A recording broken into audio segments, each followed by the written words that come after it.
लो चौपाल, देख लो चौपाल रे सब बड़ा बडेरा, सब बड़ा बडेरा वो जी सब लोग लगाया वो जी ठाकरिया ने समझा वो जी।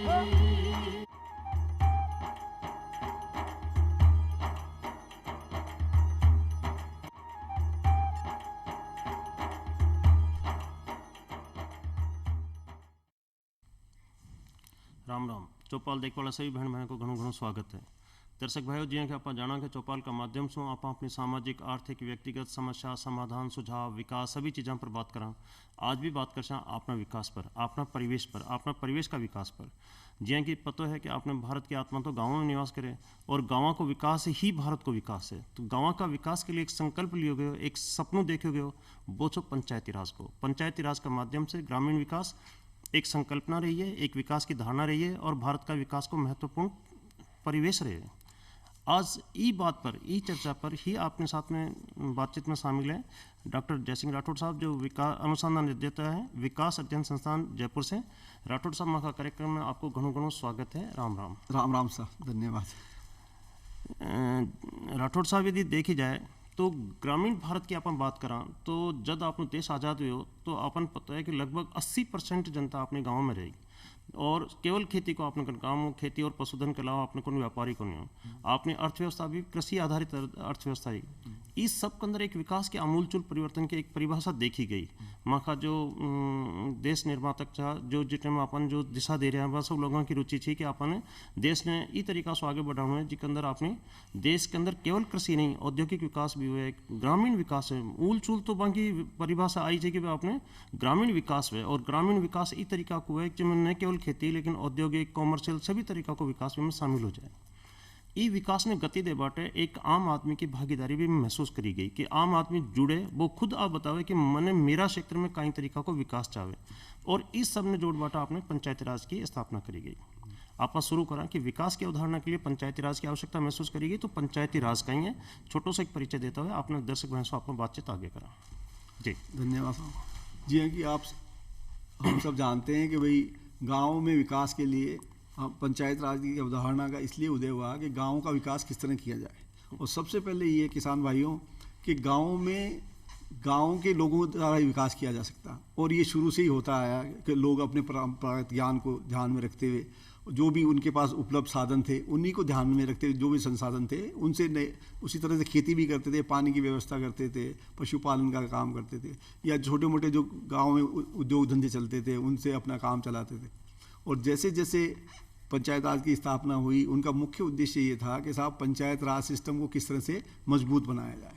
और इस सिस्टम को मजबूत बनाने के लिए उन्होंने एक सरपंच का चुनाव किया, एक व्यवस्था बनाई कि साहब गांव में एक सरपंच होना चाहिए। सरपंच है, उसके बाद में आपके पंचायत समिति के अंदर सदस्य है या जिला परिषद में है और उसके बाद विधायक है, एमपी है। ये एक सिस्टम एक कड़ी से कड़ी जोड़ के बनाएगी और उसके आधार पे गांव का विकास हो। तो उसमें जो निर्वाचित प्रतिनिधि है उसका इतना रोल होना चाहिए, सरपंच ही वहाँ पे सब कुछ है कि वो सबको साथ लेके गांव की प्राथमिकता के हिसाब से गांव में क्या क्या काम होने चाहिए, किस तरह के होने चाहिए और उनके आधार पे लोगों से राय मशवरा करके कुछ कमेटियाँ बनती है, उस कमेटियाँ बनाए, उनको हिसाब से उस गाँव का विकास है उसको प्राथमिकता के आधार पर उनको काम करवाया जाए। सबसे पहले तो हमें ये है। उसके बाद में ये है कि सरपंच जो भी व्यक्ति हो, जनप्रतिनिधि कोई भी व्यक्ति हो, उसको जो राजनीति के संबंध है उससे नहीं देख के और वो ये करे कि मुझे गांव के विकास में, वो किसी भी पार्टी जाति धर्म से उसका कोई मतलब नहीं है, लेकिन वो अपने गांव का विकास किस तरह करे। वो उसको सरपंच ऐसा व्यक्ति होना चाहिए जिसको पूरी जानकारी होनी चाहिए, चाहे वो पंचायत राज कानून की जानकारी हो, चाहे गवर्नमेंट की राजस्थान सरकार की, चाहे केंद्र सरकार की या और कोई विश्व बैंक की किसी तरह की योजनाएं हो, उन सब योजना के बारे में उसको जानकारी होनी चाहिए। उसको समय समय पर ग्राम सभा बुलानी चाहिए। जैसे हम ये कहते हैं साहब 2 अक्टूबर को है, एक 15 अगस्त को है, 2 बार बुला ली हुआ, कम से कम 2-4 बार होना चाहिए। मैं तो ये कहता हूँ कि अगर महीने में एक बार सब ग्रामवासियों को बुला के वो उसमें सब ग्राम सभा में सबसे बातचीत करके और अपनी प्राथमिकता तय करें। सेकंड कि महिलाओं की भागीदारी बहुत जरूरी है। जैसे आपको सबको पता है घनश्याम जी के महिलाओं की हमारी 33% उसमें सरपंच में, प्रधान में या जिला प्रभु में सब में है, उनकी आरक्षण के थ्रू या जैसे भी है उनकी महिलाओं की भागीदारी। आपने जैसे कहा कि भाई स्वतंत्रता के बाद में या जैसे जैसे हमारे ये पिछले 70 सालों के अंदर हुआ, उस टाइम महिलाओं को इतनी महत्व नहीं दिया जाता, लेकिन महिलाओं का बहुत अहम पार्ट है, चाहे वो कृषि हो, चाहे पशुपालन हो, या गांव के कोई उद्योग हो, या किसी भी तरह की कोई बात हो, तो महिलाओं का बहुत बड़ा रोल है। तो हमें उनको भी उतनी प्राथमिकता के आधार पर उनको शामिल करना चाहिए। जी, विकास के एक कंसेप्ट है सभी की भागीदारी। प्रजातंत्र में प्रजातंत्र को नियम भी है कि लोकतंत्र में लोक के माध्यम से, लोक की रुचि के अनुसार, लोक की आवश्यकता के अनुसार लोकतंत्र के माध्यम से लोक स्थापना करी जा सके। तो ई तरीका से जो अपना विकास की कंसेप्ट देखी गई, जिसमें गरीब अमीर, कोई भी जाति वर्ग, कोई भी धर्म वर्ग, सभी लोग शामिल होकर के अरबी के अंदर आपका क्षेत्रीय विकास, आपकी क्षेत्रीय यूनिट यानी गांव और ग्राम पंचायत का विकास का माध्यम से एक दिशा पकड़े विकास की। आप पंचायती राज में आप 3 स्तर पर आप बांट देख रहे हैं। लोकल स्तर पर ग्राम पंचायत है, फिर पंचायत समिति है, फिर जिला परिषद है। पी के साथ में फिर आप विधायक वालों भी आप व्यवस्था बताई कि भाई एक विधायक स्तर है और एक MP स्तर है कि लोकसभा का संसद जो अपना सदस्य के माध्यम, सांसद है जो माध्यम में सभी का एक बजट है, और बजट का माध्यम से एक दिशा भी है कि वह आपका क्षेत्र को एक आकलन कर सी और ये देख सी कि हर आदमी आपका राजनीतिक कद के मुताबिक बी क्षेत्र की आवश्यकता ने आकलन कर सी और बी का इन्वेस्टमेंट ने एक दिशा दे सी। इस तरीका से आपने एक विकास की गति रही।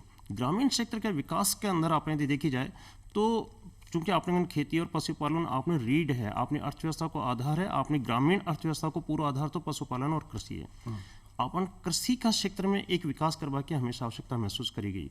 कृषि के लिए आवश्यकता रही है पानी की, और आवश्यकता रही है मरुस्थल ने रोक बाकी भी, जो आपने राजस्थान की विशेष तौर से अपनी यूनिट है।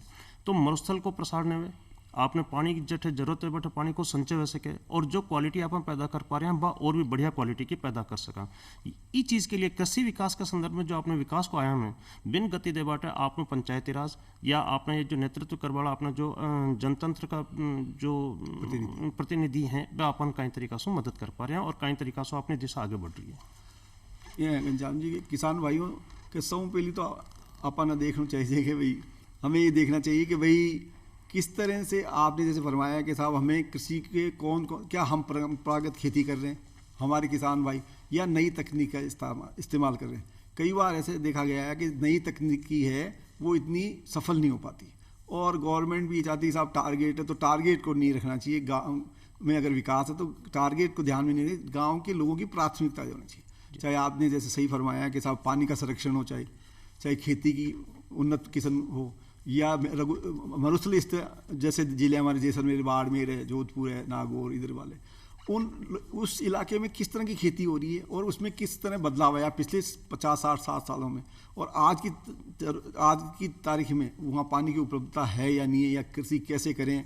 और फिर आपने कहा उसके साथ में एक चीज़ और है कि हम कृषि में कर लेंगे या कृषि के अलावा भी दूसरे जैसे कि उधर जीरा होता है आपकी जी जो हमारे मसाले हैं और हैं, तो अब उनके लिए मार्केट की भी आजकल आपने देखा होगा। और किसानों को सबसे बड़ी ये होती है कि साहब पैदा तो कर लेंगे, क्या हमारे को बेचेंगे कहाँ पे, उसका मूल्य कितना मिलेगा और टाइम पे मिलेगा या नहीं। और इसके साथ में ये है कि उनके भंडारण की व्यवस्था का थोड़ी दिक्कत होती है, क्योंकि हर कोई इतना चाहता नहीं है। और आप जानते हो कि हमारे यहाँ पे एक पुराना सिस्टम चला आया था कि जब भी फसल होती है तो सबसे पहले हम सोचते हैं भाई इस फसल को जल्दी से जल्दी जो बेच के हमारे गाँव के लोग हैं अपनी शादी या सामाजिक काम में या किसी काम में भी उसको काम में ले।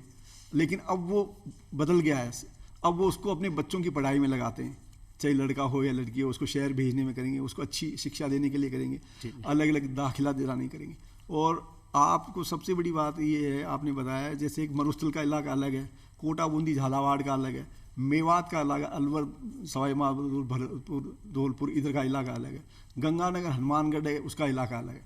तो हमारे यहाँ पे अगर कोई योजना बनती है तो वो उसको ध्यान में रखते हुए बनाई जाए, चाहे वो सरपंच के स्तर पे हो, चाहे वो पंचायत समिति पे हो, चाहे हमारे जिला स्तर पे हो। और इसमें सबसे ज़्यादा भागीदारी है वो जनता की है और सरपंच का अहम रोल है। जैसे आपने फरमाया पैसों की कोई कमी नहीं है, फंड सरपंच के लेवल पे भी है, हमारे जिला परिषद पे, पंचायत समिति पे, और माननीय जो सांसद महोदय हैं उनके उसके भी है जी। तो ये अगर कड़ी से कड़ी जुटती रहेगी और फंड को सही तरह से इस्तेमाल किया जाएगा गांव के भाई प्राथमिकता आधार पे, तो मेरे हिसाब से ये क्षेत्र के अनुसार और गांव के विकास के अंदर किसी तरह की दिक्कत नहीं आएगी। सेकंड ये कि कृषि के अंदर ही क्या है कि साहब ये जैसे कहते हैं साहब ये तो घाटे का सौदा है, इसमें जुआ है, कभी बरसात हुई कभी नहीं। तो इसमें दिक्कत सबसे बड़ी ये आती है कि साहब अगर कृषि कर दिया, कभी अकाल पड़ गया, कभी वर्षा हो गई, कभी ओले पड़ गए, तो अब नई, आपको सब पता है कि आजकल बीमा होता है जी और बीमा होना चाहिए। बीमा है तो उसका सबसे पहले तो उसकी अकाल घोषित होना चाहिए, उसके बाद में उसका सही आंकलन होना चाहिए, उसके बाद में बीमा है तो बीमा की राशि उनको मिलनी चाहिए, टाइम पे मिलनी चाहिए, जिससे कि किसानों को मतलब आर्थिक नुकसान नहीं हो। ये सब बातें हमें ध्यान रखनी चाहिए। खेती के मायने अपन जब बात कर रहे हैं अपने विकास की, तो विकास के अंदर केवल भी आवरण की ही विकास की बात करनी, जिसमें व्यक्तिगत किसान का विकास की भी जरूरत है। आज बच्चन पढ़ाना है, खुद का परिवार को भी एक स्तर ऊंचों तक ले जाना है, बिना आपका खुद का परिवार ने भी आगे एक समृद्धिदायक स्थिति में आगे तक पहुंचाना है। दोनों तरीका का समावेश करता हूँ। आपने कल पंचायती राज का प्रतिनिधि के माध्यम से, पंचायती राज का जितना प्रतिनिधि है प्लस विधायक और सांसद महोदय जो भी अपने साथ में जुड़े रहे हैं, वह सब आपका क्षेत्र का विकास करवा में एक अनवरत तरीका से अपने साथ में है।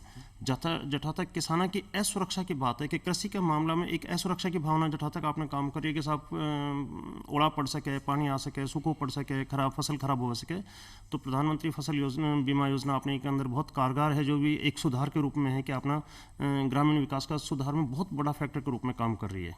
जी, तो आप हम बात करना चाह रहे हैं कि आपने क्षेत्र का विकास के लिए जब आप बात करें तो देखी जाए तो ग्रामीण क्षेत्र में एक सबसे बड़ी जो समस्या अपन देख पाने मिल रही है बेरोजगारी। बेरोजगारी दो तरीका की है। एक तो टाइम बिंग, यानी कुछ समय के लिए तो आप खेती में लगा लेकिन फिर आप बेरोजगार हो, या आप केवल मजदूरी के रूप में ही अवेलेबल हो, तो पूरा समय आपको तो एक अवेलेबल है कि भाई अब मैं करूँ कहीं बेरोजगार हूँ, ज़्यादा दूर जा कौन सका, घर छोड़ रहा कौन सका। तो असी कहीं आप क्षेत्रीय विकास का तौर पर ग्रामीण क्षेत्र का विकास के लिए आप कई स्कीम है नरेगा का माध्यम से और कई तरीका से अपना विकास कर पा रहे हैं, ये अपने दर्शकों की जानकारी के लिए जरूर। इसमें सबसे बड़ी बात ये है कि आपने जैसे फरमाया कि साहब गांव में आपको पता हो तो पुराने ज़माने में गांव के ही कुटीर उद्योग हुआ करते जी, जैसे बढ़ई का काम है, आपके लोहार का काम है, या आपके ये बोलते हैं इसका और छोटे मोटे जो है अपनी लगा देते थे कि साहब इससे चाय की थड़ी खोल लिया और खोल लिया। लेकिन अब आजकल ये ट्रेंड बदल गया। आजकल वो ये चाहते हैं कि साहब गांव में कोई स्किल डेवलपमेंट की सरकार की, पहले तो ये सोचते हैं सरकार की कोई योजना है क्या। सरकार की योजना है तो सरकारी योजना कौन सी आई है, किसके लिए आई है, क्यों आई है और उससे क्या लाभ होगा। अगर गांव में ये इस तरह की कोई स्किल डेवलपमेंट का कोई प्रोग्राम चले जाए जिसको वो कैसे ट्रेनिंग है या और कुछ है, तो गांव के लोगों को, जैसे आपने फरमाया कि साहब वो गांव से बाहर नहीं जाना चाहते, तो आपको मैं बताऊं कई इलाके ऐसे हैं जहाँ पे कुछ बजरी का काम है, कहीं पे मार्बल का काम है, कहीं पे रंगाई छपाई का काम है, कहीं पे आपके और कोई हस्तशिल्प कला का काम है। तो गांव से लोग बाहर नहीं जा सकते। कुछ काम ऐसे जो गांव में कर सकते हैं, कुछ काम ऐसे जो गांव से 10 किलोमीटर पे जा सकते हैं, कुछ काम है वो शहर में जाके। अब आजकल की सबसे बड़ी दिक्कत ये है कि साहब हमसे ज़्यादा से ज़्यादा हमारा आय का साधन हो, इनकम होनी चाहिए। इनकम है तो गांव में अभी भी शहरों के मुकाबले या और कहीं के मुकाबले सबसे पहले तहसील पे कम होगी, जिला पे कम होगी, उससे ज़्यादा बड़ी शहर होंगे, फिर मेट्रोपॉलिटन सिटी होगी, वहाँ पे ज़्यादा इनकम होगी। तो वो कोशिश करेंगे चाहे वहाँ पे 6 महीने चले जाए। आपने फरमाया कि साहब वहाँ पे तो थोड़े दिन खेती का 4 महीने का काम है, उसके बाद में तो वो सोचेंगे कि चलो गांव से 10 किलोमीटर चलो मार्बल की खान पे जाके सुबह शाम आ जाएंगे। फिर वो वहाँ से सोचेगा नहीं यहाँ पे तो काम नहीं चल रहा, मैं जयपुर में चले जाऊँ। जयपुर नहीं हुआ तो दिल्ली बॉम्बे जहाँ पे भी आएगा। और एक दूसरे के थ्रू वो आजकल ये भी हो गया कि साहब ये समृद्ध हो रहा है, इसकी इनकम ज़्यादा है, तो मैं उनके माध्यम से कुछ ऐसी सीख लूँ। ऐसा कोई मोटर बाइंडिंग का काम है या अपना कुछ इलेक्ट्रिशियन का काम है।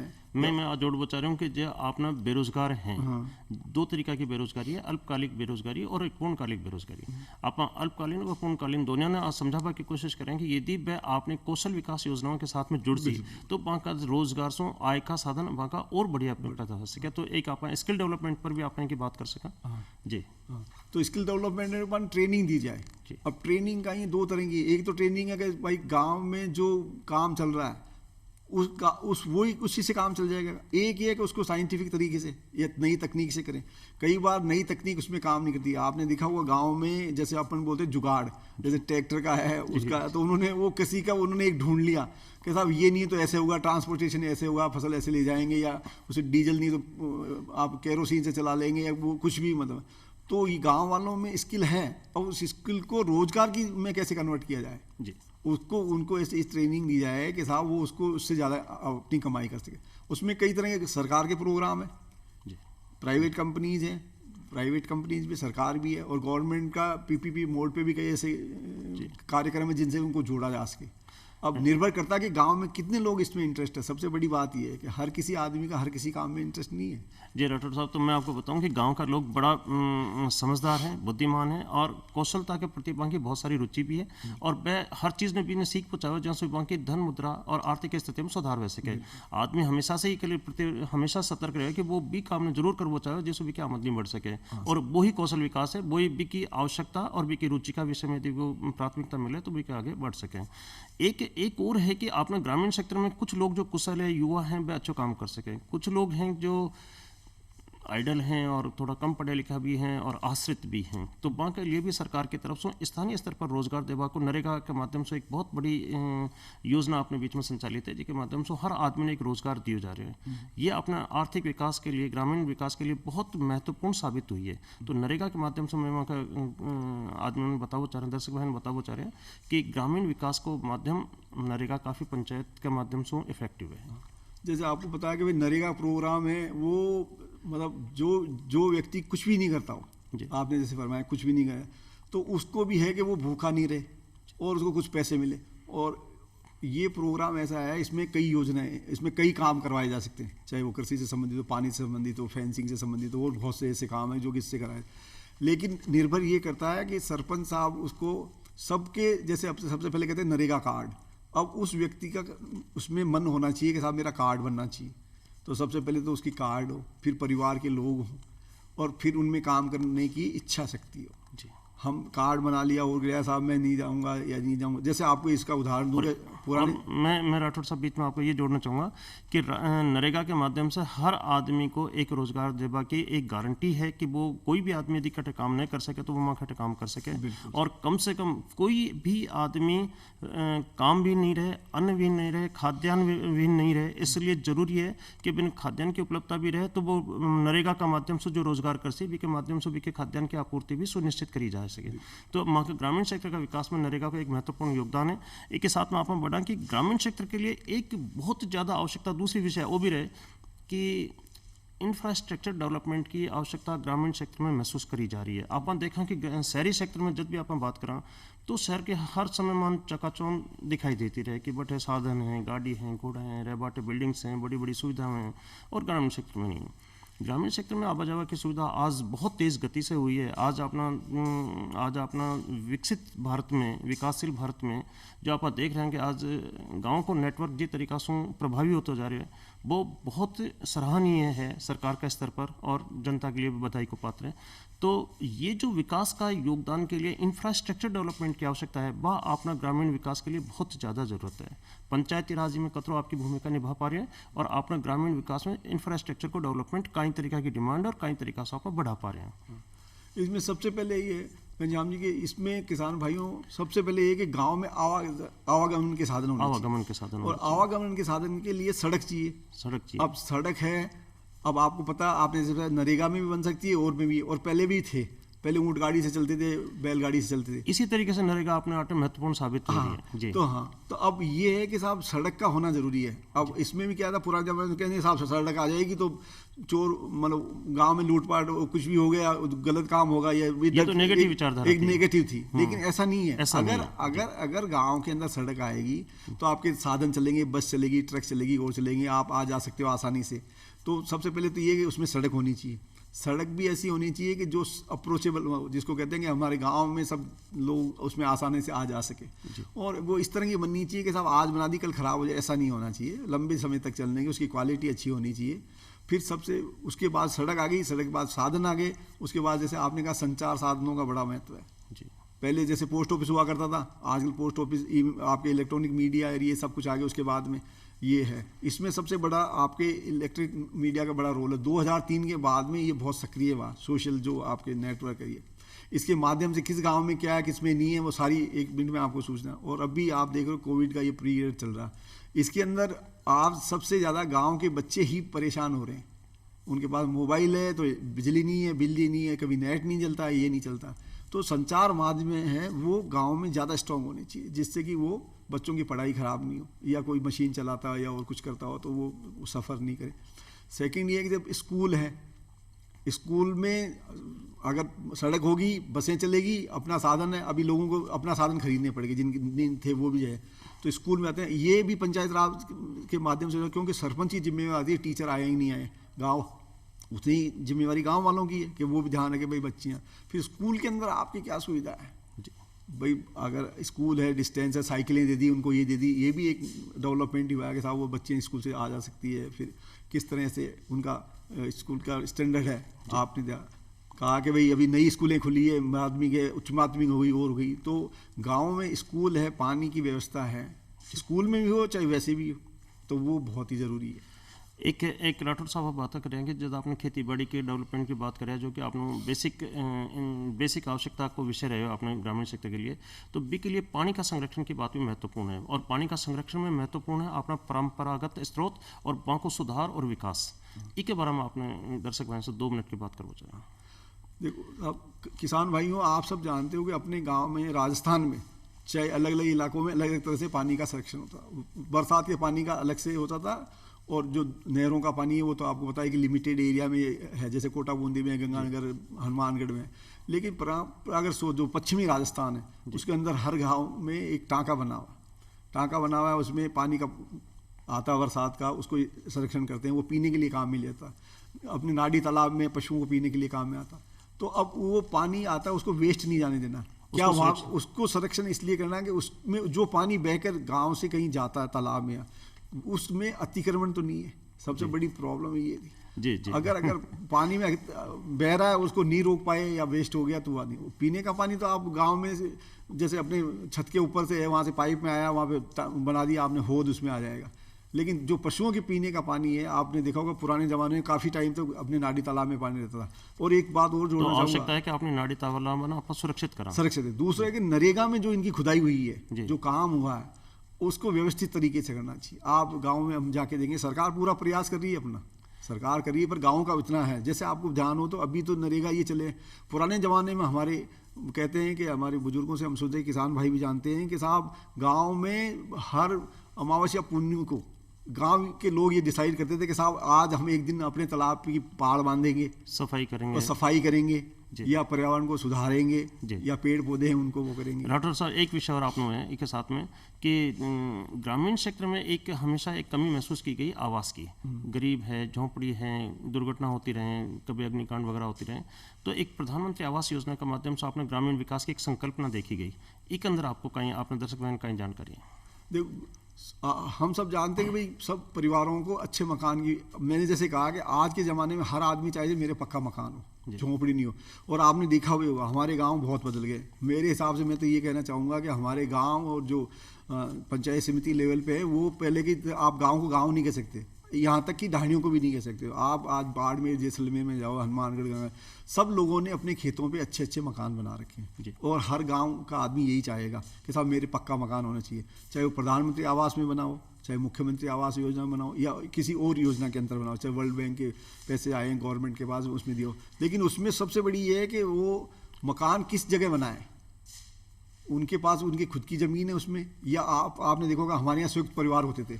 आजकल कोई नहीं चाहता है कि साहब मैं संयुक्त परिवार के साथ रहूँ, तो वो अपना अलग से मकान चाहिए। और फिर आपने जैसे कहा कि हमारे यहाँ कुछ विधवा महिलाएं हैं या सिंगल जो परिवार वाले हैं, उनको बड़ी तकलीफ होती है, तो हमको उनकी भी ध्यान रखते हुए आवास की समस्या को सुलझाना चाहिए। और उसके लिए कोई निश्चित ऐसा नहीं है कि भाई जैसे अभी मकान एक साथ बना दी लाइन में ये बने, अगर उनके खुद के मकान में वो जहाँ बनाना चाहते हैं, चाहे वो मकान हो, चाहे आपके ये बाथरूम हो और कुछ हो, तो उसी जगह पे जो प्राथमिकता है वहीं बनानी चाहिए। अगर उसको गांव से अलग कर दिया और कर दिया तो थोड़ी दिक्कत होती है। तो आप दर्शक भाई बात कर सकें कि ग्रामीण क्षेत्र में यदि आप संपूर्ण विकास की बात करें तो भी खेती, पशुपालन, आपने शिक्षा को स्तर को विकास कर वो है, मार्केटिंग, किसान जो अपनी पैदावार करे भी काटे, एक मार्केटिंग की व्यवस्था होनी चाहिए, रहबाट भी काट, आवास की व्यवस्था होनी चाहिए। यदि गरीब है तो प्रधानमंत्री आवास योजना के तहत में है, और आपने बहुत सारी स्कीम्स चल रखी हैं जिनके तहत बिना आवास मिले, कम से कम एक पक्को घर जरूर मिले। खाद्यान्न सुरक्षा की भी गारंटी के तहत में आपने खाद्यान्न की भी उपलब्धता आपने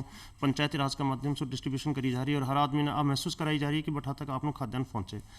एक अपना विकास के लिए, पंचायत राज के लिए और अपना देशवासियों के शुभ और समृद्धि के लिए आप एक छोटो सा संदेश दे चाह रहे हैं अपना दर्शक भाई में जो आपका? मैं सब किसान भाइयों से निवेदन करूंगा कि आपका गांव का विकास आपके हाथ में ही है। आप अपना जो भी कोई काम हो, चाहे सरकारी काम हो, सरकार की योजनाएं हो, पानी का काम हो, खेती का हो, पशुपालन का हो, महिलाओं का काम हो, शिक्षा हो, बच्चों को, आप ईमानदारी से अपना काम करेंगे और सरकार से तालमेल रखेंगे, चाहे पंचायत स्तर पे हो, चाहे पंचायत समिति पे हो, चाहे आपके जिला प्रशासन से हो, जो भी हो। और आप टाइम टू टाइम सबसे पहले आप ग्रामीणों को इकट्ठा करें, उससे बातचीत करें और जो भी काम हो उसको प्राथमिकता के हिसाब से करें और सबका जिसमें लाभ हो और गांव में सभी योजनाओं का सभी लोगों को ज़्यादा से ज़्यादा लाभ हो, ऐसा काम करें तो हमारे गांव विकसित हो सकते हैं। जी, तो दर्शक भाइयों के जहाँ अपन देखना है कि अंतिम आदमी का उदय तक अपन पंचायती राज का माध्यम से पंचायती राज के संस्थान की उपयोगिता को लेता हुआ सार्थक करता हुआ अपना देश को, अपनी माटी को विकास करा, अपना लोगों को विकास करा और ई तरीका से पूरा देश की समृद्धि में अपना भागीदार बना। आज की वार्ता में अठा तक आज जो विराम अपना आइडा मेहमान धन्यवाद। और चौपाल की नई चर्चा में नया विषय के साथ फिर आपके साथ हाजिर हो। जब तक के लिए हम विदा, धन्यवाद, राम राम।